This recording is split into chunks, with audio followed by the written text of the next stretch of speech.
All right, let's dive right into this explainer and unlock what is literally a secret weapon. So, if you're a 6th or 7th grader gearing up for a spelling bee, you definitely know the pressure of stepping up to that microphone. The lights are glaring, the judges are just staring at you, and suddenly, boom, you're hit with this massive, terrifying word. It is so easy to panic, right? But today, we're going to completely change your game plan. We're looking at a linguistic skeleton key. Okay, I want you to imagine these 6 words just floating right in front of you: transport, import, export, support, report, portable. Take a really close look at them. What is the one single idea that links every single one of those together? Give it a second. If you look past the beginnings and the endings, you're going to see a pattern hiding right in plain sight. And there it is, the ultimate cheat code. They all share this ancient Latin origin, the verb portare, which gives us our English root P-O-R-T. And this brilliantly illustrates that everything in this lesson, honestly, every single word in this massive family, begins with one super simple concept: movement, specifically the act of carrying, bringing, or bearing something. So whenever you hear a port word at the microphone, I want you to picture glowing movement arrows or like heavy cargo crates in your mind, and ask yourself this exact question. Something is being carried. Where is it going? If you can answer that, you are literally more than halfway to spelling the word perfectly. It's all about visualizing the transfer of something from one place to another. As Professor Quill the Owl always says, remember this absolute core spelling bee truth. Champions do not memorize the dictionary. I mean, that's impossible, and quite frankly, it sounds exhausting. Instead, they decode. You don't need to memorize thousands of words if you know how to read the patterns. You just move through words like a master detective, finding the core engine of the word and snapping the pieces together. Consider this your absolute master decoder ring. Notice exactly how adding a directional prefix to our carry root builds a completely new word. Think of these prefixes as directional forces.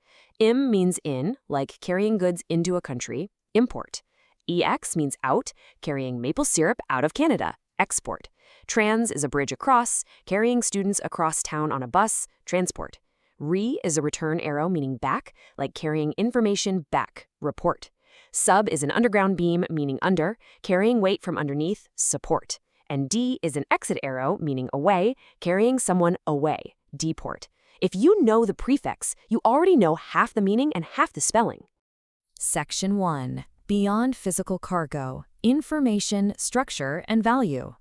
Now, what's really fascinating here is that English evolves. Our carry root grows beyond just physical luggage or ships in a harbor, and it starts applying to invisible things. Take the word report.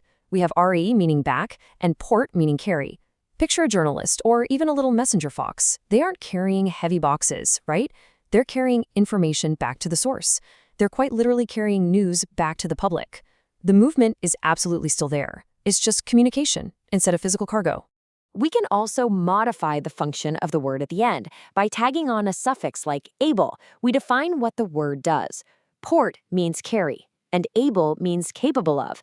So portable simply tells us that things like speakers, chargers, or laptops are capable of being carried. It gives us that whole idea of mobility. Section 2. Deadly spelling bee traps. Proceed with caution. Let's build your defense against the specific pitfalls that knock competitors out. Trap number 1, the single P trap.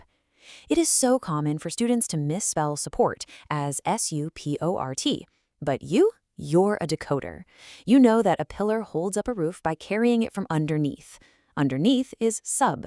Carry is port. Well, when sub meets port, that B magically transforms into a P just to make it easier to say out loud. In linguistics, this is called assimilation, giving us S-U-P-P-O-R-T. Never fall for the single P trap. Trap number 2 is a meaning trap. Import versus important. Now, while they are definitely related, they are not identical in usage. Import is the physical movement, like carrying bananas into a new territory. But important represents an abstract value carried inward to your mind. When a lesson is of great importance, it carries heavy abstract value inward right to your attention. Trap number 3 usually happens with those super long words. The crucial point here is to not lose track of your syllables. When you hear transportation, please don't try to memorize all 14 letters at once. Just carefully break it down. You've got your base word, transport, carrying across. Then you add the suffix, which means a system or process, a system of carrying across. Transportation. Decode, don't guess. Section 3, Advanced Territory, the rare words. Okay, this is for when the rounds get super tough. Have you ever heard the word disport? It combines dis, meaning apart or away, with port, to carry. So, to carry away.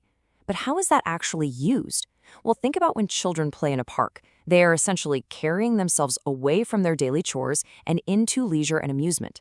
So to disport means to amuse oneself. It's a brilliant, highly advanced word, but it perfectly follows our directional carrying rule. Section 4, the master strategy, your decoder rings. So how do we take all this cool Latin history and actually use it when the spotlight is blinding you on stage? You need a reliable system. Use this 4-step mental checklist.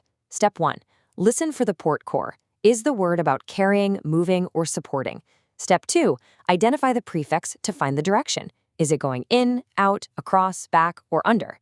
Step 3, determine the full movement in your mind's eye. And step 4, check the suffix to see if it's an action, a system like tation, or a person doing the carrying, like in porter. Just decode the word's directional engine instead of panicking.